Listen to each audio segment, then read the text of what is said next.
Well, what do we have here?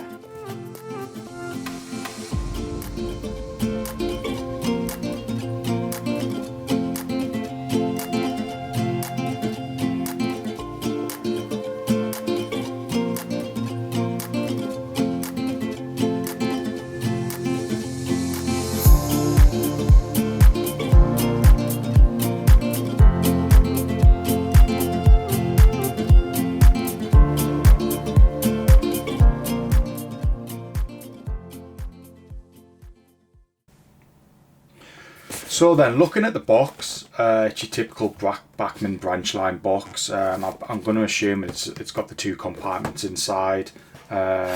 This is the product number if you want it. And yeah, we're just going to jump straight into it. See what it's all about. Yeah, so you can see it's the two compartments here. Just move the box out of the way. There's a little bit of history there on the back, so if you guys want to pause that and have a read, feel free. But yeah, we'll just move it out of the way for now. So then, trying to figure out which one's which, but so far I can't really tell which is the like trailer cam, which has got the motor in it. So I'm going to go over this one for now. So we can jump straight into it.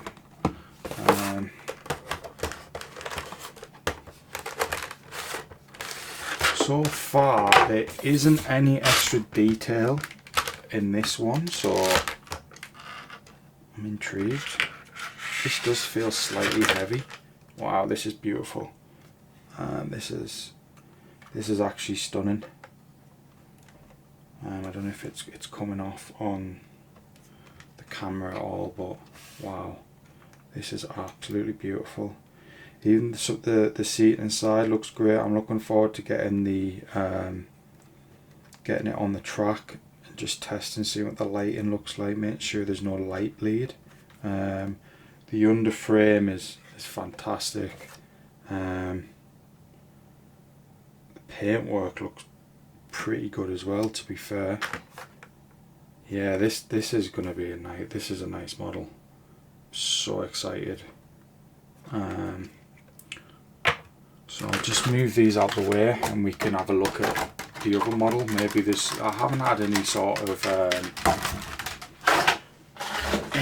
of like instructions or anything like that as yet, so I'm going to assume there might be in this one. Oh, there we go. What have we here? So we have got the product warranty. You can have a stop and have a read of that if you wish. If you want to join the Bachmann Collector Club. Yeah, warranty service request. So just your typical warranty booklet there. Then you've got your instructions. Nothing too fancy, although looks like they've added a bit of colour to it this time. It's in a bit of an icy blue. Is there any spare parts? Oh yeah, so we have got some extra detailing parts there, looking like some sort of exhaust pipe work there. So yeah, what we got here, Zimmer Plux 22 decoder, how to fit it, and then this one's just got your functions list there. So we'll definitely go through them and see what that's all about. So let's get this out. I'm going to go ahead and assume that this one is got the... Oh, I don't know, you know. I was going to assume this one has the motor in, but I'm not too sure, to be honest now. I think the next thing we're going to do here, guys, is we're just going to get it in the camera box. So I can just go through some details of the actual logo itself on the Bachmann website, and I can show you some pretty cool shots in the camera lighting box. So let's just head over there now and and I'll give you some of the details. So guys, the Class 158 DMU, so the history behind it is basically it was sort of came in around the British Rail era as a Sprinter diesel multiple unit, or DMU as we both know. And they sort of served between 1999 and 1992. But up in the northeast, there is still one Class 158 DMU that I know of, that's still running around the Stockton, Middlesbrough, even Darlington areas. So that's a bit of history of the 158. The Bachmann model itself is running number 158844, which was sort of the destination of that was in Leeds. The decoder socket itself is a Plux 22 DCC decoder socket, and the sound fitted ones are actually fitted with a Zimo decoder, which we'll get to see what that sounds like with the speakers that are pre-installed to this product. It also has directional lighting and illuminated destination panels with day and night mode. It also has a selectable chassis mounted switches as well, which is dedicated to one of the DCCC functions.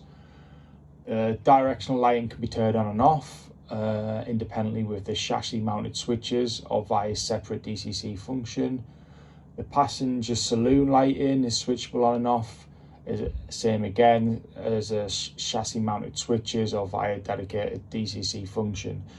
The reason why it says chassis mounted switches is because this can actually be ran, the sound version, on analog, which I think is pretty cool. I never knew this until I read up about it earlier. So I think that's a really good feature, that you can now run sound locals with lighting and have the option to switch certain things on and off. So I think that's pretty cool, that because like you say, some people don't want to get into DCC because they think it's quite difficult, and to be fair, there is some aspects of it that can be quite difficult, whereas analog, if you're not got like dead points, like on and off dead point switches on it, it is pretty much straightforward. So that's a little bit about the model. I think the next thing we're going to do now is we're going to get this beautiful locomotive on a track and go through the sound functions. So let's get straight into that now. So guys, this is now the sound section of the video, and I'm just going to quickly go through a few of the sounds. Not all of them because I need running track, etc., but just a couple that stuck out to me when I was going through some testing there. So the first function that I want to start is directional lighting. So we're going to quickly switch that on now. What I'm going to do is I'm just going to turn the light down just so you can see yourself what you actually get. So if I just pan this camera around a sec, you can see there the lights work fine. Directional front and going the opposite way. It also lights up the notice board at the top there, which actually says Leeds. It doesn't really come up well on the actual video just because of how dark it is and how bright that is. It just blurs it out a little bit. So that's that there. In terms of the sound then, I'm gonna get it to start up now. So we'll just quickly start this up. So this is function 1.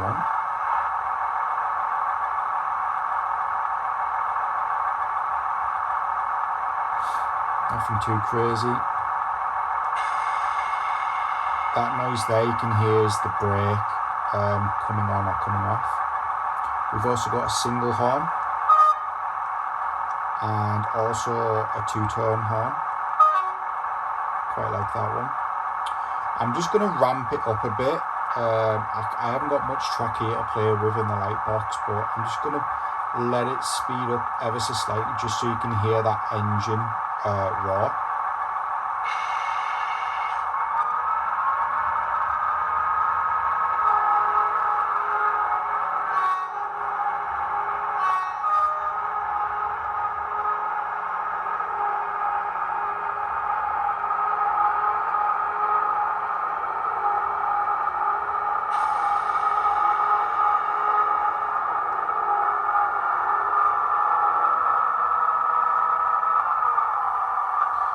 As you can see, it sounds pretty cool. Just going to push that back into shot for you guys.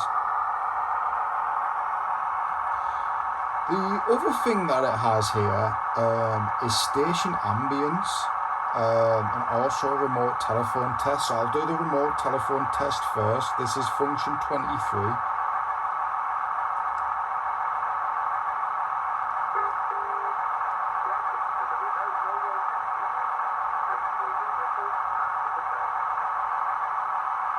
I think that's a pretty cool little thing. We've also got driver's buzzer.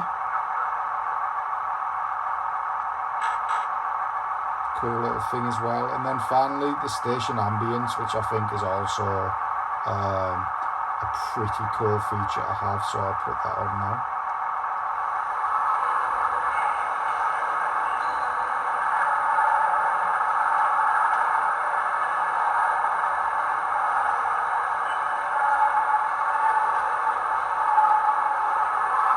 And then if you're unsure, you can also have this feature on function 19, which is, it just fades out all the music.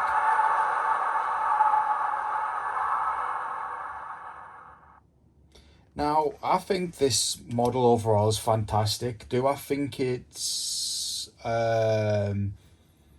good value? No. I do think the £373 I paid for it was a little bit high, considering I did buy a 5-car Zoomer for almost £25 less, and you actually are getting 5 cars, so for that I don't think so. But overall the model is fantastic. The sound quality is good, the detail is good. I've not found anything yet in terms of defects on it. So yeah, overall I'm happy with the model. It's just that price point that just makes me think a little bit too expensive, but unfortunately it's just the way the sort of model era is going now. Prices are going up like manufacturing costs. Do I think Bachmann can bring the prices down a little bit? I think so. I know Scale have really good pricing, but they can sort of do that at the minute. But yeah, overall, lovely model. If you are in the market, I would recommend it, but you've got to pay that premium price to get it. And yeah, that's all I've really got to say about it. If you did enjoy the video, please give it a like. If you're new around here, please subscribe. And yeah, thank you for watching, guys.